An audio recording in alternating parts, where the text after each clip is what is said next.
প্রিয় দর্শক, সবাই কেমন আছেন? আশা করি ভালো আছেন। আমিও ভালো আছি। আজকে আমি আপনাদেরকে দেখিয়ে দেব কিভাবে অ্যাডেনিয়ামের গ্রাফটিং করতে হয় সহজ পদ্ধতিতে। আমি যেভাবে করে থাকি আমি সেটা আপনাদের সঙ্গে শেয়ার করছি, যাতে আপনারাও এইভাবে অ্যাডেনিয়ামের গ্রাফটিং করে নিতে পারেন এবং যেসব গাছগুলো গ্রাফটিং করা হয়েছিল সেই গাছগুলো কিভাবে রিপোর্ট করতে হবে বা তার কি পরিচর্যা করতে হবে সেটাও আমি আপনাদেরকে দেখিয়ে দেব আজকের ভিডিওতে। আমি বেগম কারিমা হক, আর আপনারা দেখছেন আমার গার্ডেনিং সংক্রান্ত ছোট্ট ইউটিউব চ্যানেল বেগম কারিমা হক। কে না চায় বলুন তার বাগানে এই রকম সুন্দর সুন্দর অ্যাডেনিয়ামের ফুল ফুটে থাকুক? যেমন আমিও চাই আমার বাগানেও এরকম প্রচুর সংখ্যক ফুল ফুটে থাকুক। তো একটি গাছে আর কতটা ফুল হবে, তার জন্য আমরা যদি গাছের সংখ্যা বাইরে নিতে পারি তাহলে অনেক ফুল পাওয়া যাবে এবং বিস্তারিত জায়গা জুড়ে ফুল থাকবে। তো তার জন্য আমাদের কি করতে হবে? তার জন্য আমাদের এই যে দেশি অ্যাডেনিয়াম আছে সেগুলোকে গ্রাফটিংয়ের মাধ্যমে হাইব্রিড প্রজাতিতে পরিণত করে নিতে হবে। যেমন আমি এটা একটি গ্রাফটিংয়ের গাছ। আমি 1 বছর আগে এই গাছটিকে কিনে এনেছিলাম। কিনে আনার পর এর যে মূল স্টেম ছিল অনেকটাই লম্বা হয়ে গিয়েছিল, সেটাকে আমি প্রুনিং করে দিয়েছিলাম, যার ফলে গাছটি ঝোপালো হয়েছে গাছে এবং ফুল আসতেও শুরু করেছে। আর যে স্টেমটা আমি পেয়েছিলাম অর্থাৎ সায়নটি, সেই সায়নটি থেকে আমি কিন্তু আমার অনেকগুলো গাছকে গ্রাফটিং করে নিয়েছি। তো বন্ধুরা, এই যে গাছটি দেখতে পাচ্ছেন এটাও একটি হাইব্রিড প্রজাতির গাছ। গত বছর আমি নার্সারি থেকে এনেছিলাম। গাছটিকে দীর্ঘদিন প্রুনিং করা হয়নি, যার ফলে ডালপালাগুলো লম্বা লম্বা হয়ে গেছে। আমি এটাই চেয়েছি যে ডালগুলো লম্বা হোক, যাতে আমি অনেকগুলো গাছ গ্রাফটিং করে নিতে পারি এই শাখাগুলো থেকে। তো এখন আমি এই দুটো গাছকে প্রুনিং করে দেব। এগুলো 7-8 মাস আগে আমি গ্রাফটিং করেছিলাম, আর একটি ডাল লম্বা হয়ে গেছে। এগুলো দেখতে তেমন ভালো লাগছে না, তাই এগুলোকে প্রুনিং করে দেব এবং প্রুনিং করার পর যে ডালগুলো আমি পাবো ওগুলো থেকে আবার নতুন করে কিছু গাছ গ্রাফটিং করে নেব। তো গ্রাফটিং করার জন্য আমরা যে অস্ত্রটি ব্যবহার করব সেটিকে অবশ্যই আমরা শোধন করে নেব।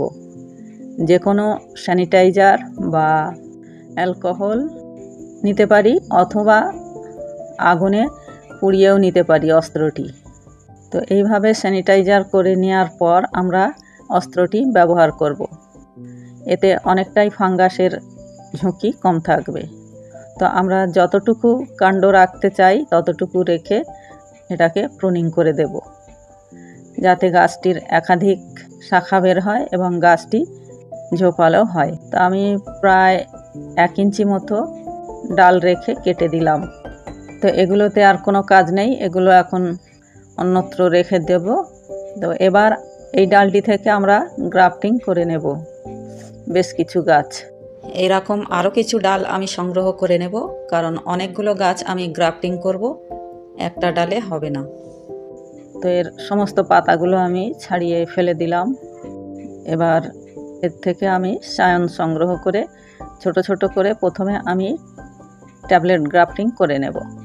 আমি এখানে কিছু স্বচ্ছ পলিথিনের টুকরো নিয়েছি, ছোট ছোট করে কেটে নিয়েছি, আর পাটের সুত তুলে নিয়েছি, আর নিয়েছি রাবার ব্যান্ড। এই সাধারণ উপকরণগুলো দিয়েই গ্রাফটিংয়ের কাজ আমি সেরে নেব। তো পলিথিনগুলোকে 2.5 ইঞ্চি বাই 2.5 ইঞ্চি মাপে কেটে নিলেই হবে। তো বন্ধুরা, আমরা যারা 1-2 গাছ গ্রাফটিং করব তার জন্য পয়সা খরচ করে বাজার থেকে গ্রাফটিং টেপ কেনার কোনো দরকার নেই। তবে দেখে শুনে একটু উন্নত মানের পলিথিনটাই ব্যবহার করতে হবে। তো এইভাবে প্রথমে আমরা মূল স্টেমটি কেটে নেব। কেটে এর থেকে যে আঠাটা বের হবে সেই আঠাটা অবশ্যই আমরা মুছে নেব। কাটা অংশটা অবশ্যই সমান্তরাল রাখতে হবে, তাহলে গ্রাফটিংয়ের সাকসেস রেটটা অনেকটাই বেশি থাকবে। যদি উঁচু নিচু থেকে যায় সেক্ষেত্রে সায়নটি সেট নাও হতে পারে, সায়নের বিকৃতি ঘটতে পারে, অথবা সায়নটি শুকিয়েও যেতে পারে। সেজন্য এর সেটিংটা হলো মেন। নিচের পোর্শনটা একদম সমান্তরাল রেখে দুটো তল আর একদম সমান রেখে আটকে দিতে হবে। এবার পলিথিন দিয়ে একটু টান টান করে বেঁধে দিতে হবে। তো আমি এখানে রাবার ব্যান্ড দিয়ে নিচ্ছি, এটাই আমার কাছে সহজ মনে হয়। আমি অধিকাংশ ক্ষেত্রে এই রাবার ব্যান্ডই ব্যবহার করে থাকি। আপনাদের হাতের কাছে যেটাই থাকবে বা যেটাই আপনাদের সুবিধা মনে হবে সেইটাই আপনারা নিয়ে নিতে পারেন। যেহেতু রাবার ব্যান্ড সবারই হাতের কাছে থাকে, এটা কোনো দুষ্প্রাপ্য নয়, তাই এটা দিয়েই আমরা খুব সহজেই কাজ চালিয়ে নিতে পারি। তো এইভাবে সমস্ত গাছগুলোকে আমরা গ্রাফটিং করে নেব। খুবই সহজভাবে, খুবই সহজ পদ্ধতিতে এইভাবে গ্রাফটিং করে নেব। এরপর আমি আপনাদের দেখাবো কিভাবে গ্লু গ্রাফটিং করতে হয়, সেটাও আমি আপনাদের সঙ্গে শেয়ার করব।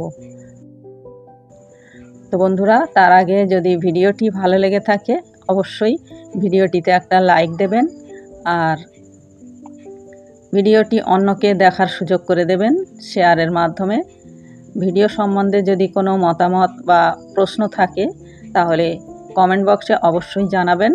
তো বন্ধুরা, এইভাবে আপনারা সহজেই একটি দেশি অ্যাডেনিয়ামকে হাইব্রিড প্রজাতিতে আপনার পছন্দ মতো গাছে পরিণত করে নিতে পারেন। কডেক্স থেকে আমরা যত ছোট করে কাটবো গাছটি তত দেখতে ভালো হবে এবং বনসাইয়ের মতো লাগবে। যদি আমরা উঁচু করে কাটি গাছটি লম্বা দেখাবে, ততটা ভালো লাগে না দেখতে। সেজন্য আমরা সবসময় চাইবো গাছটি খাটো রাখতে। তার জন্য আমাদের মূল স্টেমটি কাটতে হবে ঠিক কডেক্সের 1 ইঞ্চি পরিমাণ উঁচুতে, তার থেকে কম তো বেশি নয়। তো এইভাবে সমস্ত গাছগুলোকে গ্রাফটিং করে নিতে হবে একে একে।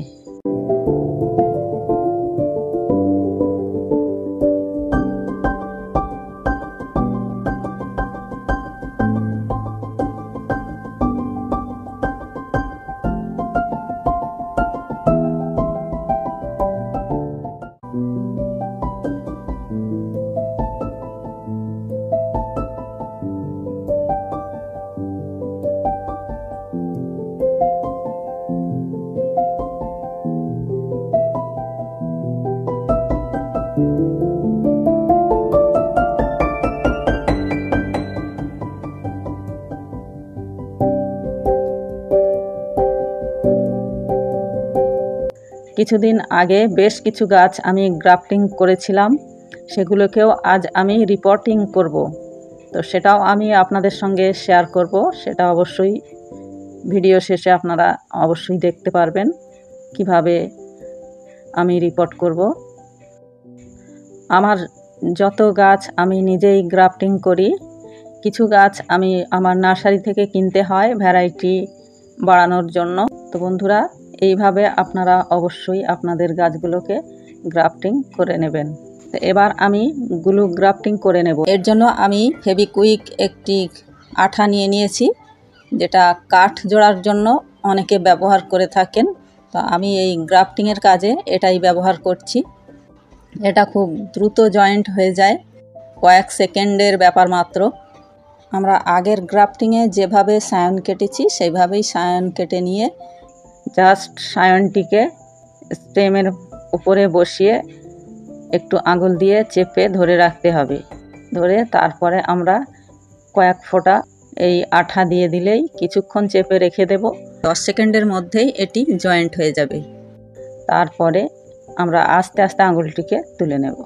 এই যে জয়েন্ট হয়ে গেছে, দেখুন কত দ্রুত জয়েন্ট হয়ে গেছে।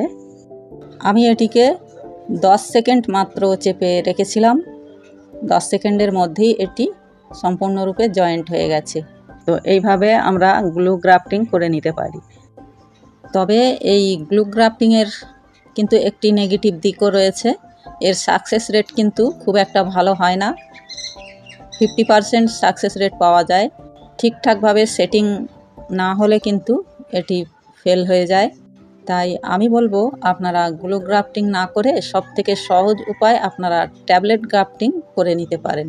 আঠাটা যেহেতু কেমিক্যাল দিয়ে তৈরি, অনেক সময় দেখা যায় সায়নটি বা কাটা স্থানগুলো পুড়ে গিয়ে গ্রাফটিংটা নষ্ট হয়ে যায়। এর মূল বিষয় হলো সেটিংটা ঠিকঠাক রাখতে হবে। সেটিংয়ের গড়বড় হয়ে গেলে কিন্তু ঠিকঠাকভাবে জয়েন্ট হয় না। সেই জন্য এটা অধিকাংশ না করাই ভালো। একটা দুটো করতে পারেন, কিন্তু অধিকাংশ না করাই ভালো। সবথেকে সুবিধা হলো ট্যাবলেট গ্রাফটিং। এর থেকে সহজ এবং এর থেকে সাকসেস রেট কোনো গ্রাফটিংয়ে আপনি পাবেন না। তারপরেও অনেক দর্শক বন্ধুর প্রশ্ন থাকে যে কিভাবে গ্লু গ্রাফটিং করতে হবে। সেজন্য আমি আপনাদেরকে কিছুটা গ্লু গ্রাফটিং করে দেখিয়ে দিচ্ছি। আপনারা এইভাবে করে নিতে পারেন। এখন যে গ্রাফটিংটা আমি করছি এটা হলো ভি গ্রাফটিং। স্টকের মাঝ বরাবর ভি টাইপের কাট মেরে নিতে হবে।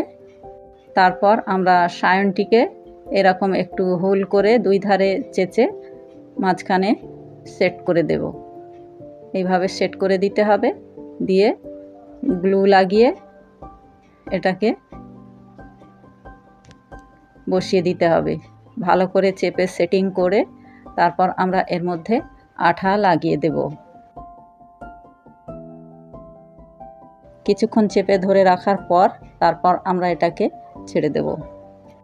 এই গ্লু গ্রাফটিং করেও আমি বেশ কিছু গাছ কিন্তু তৈরি করেছি।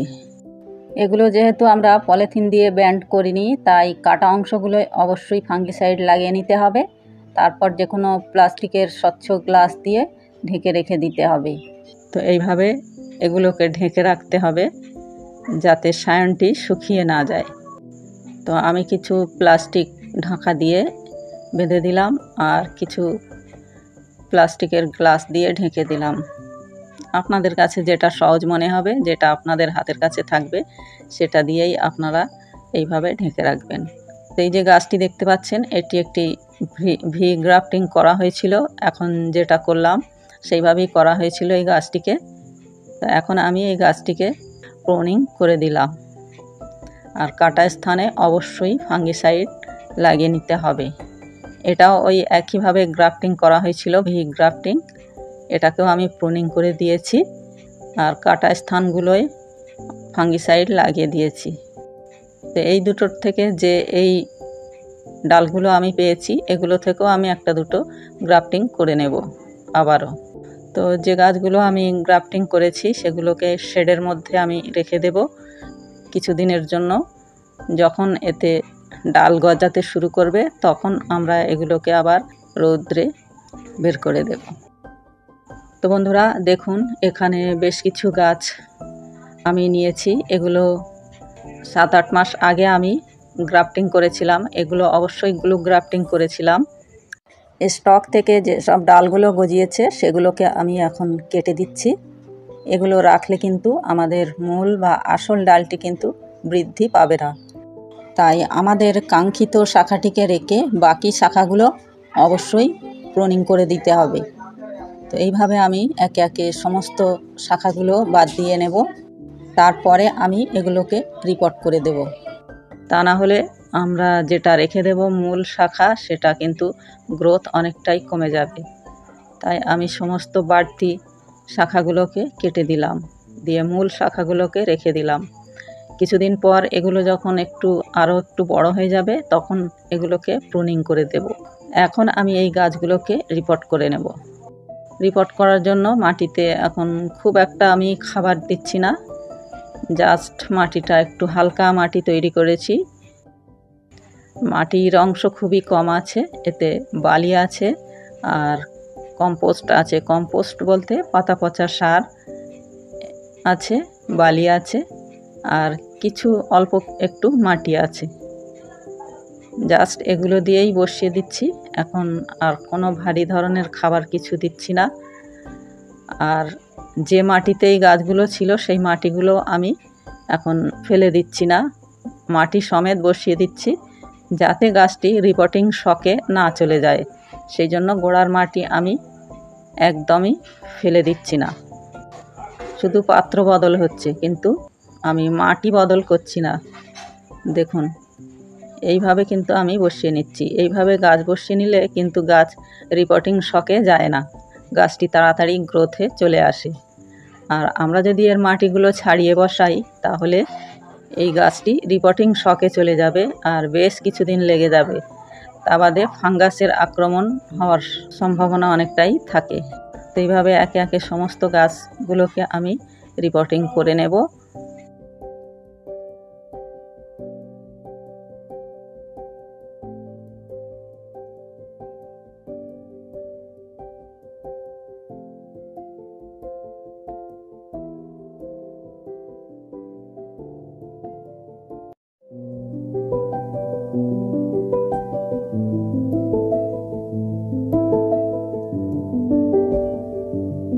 আমার সমস্ত গাছগুলো রিপোর্ট করে নেওয়া হয়ে গেছে। এবার আমি গাছে যে জলটা দেব প্রথমবারের জন্য, সেই জলটাতে আমি কিছু ফাঙ্গিসাইড মিশিয়ে নিচ্ছি। যেহেতু আমার মাটির সঙ্গে কোনো ফাঙ্গিসাইড পাউডার বা নিমফুল দেওয়া হয়নি, তাই আমি এই জলের সঙ্গে কিছুটা ফাঙ্গিসাইড পাউডার গুলে দিয়ে নিচ্ছি। তো বন্ধুরা, এইভাবে আপনারা আপনাদের গাছ যদি থাকে রিপোর্ট করার মতন, এইভাবে রিপোর্ট করে নেবেন। আর ভিডিওটি ভালো লাগলে লাইক, শেয়ার, কমেন্ট অবশ্যই করবেন। আর আমার চ্যানেলটি সাবস্ক্রাইব করে পাশে থাকবেন। তো বন্ধুরা, আজকের ভিডিও এখানেই শেষ করছি। সবাই ভালো থাকবেন, সুস্থ থাকবেন। ধন্যবাদ।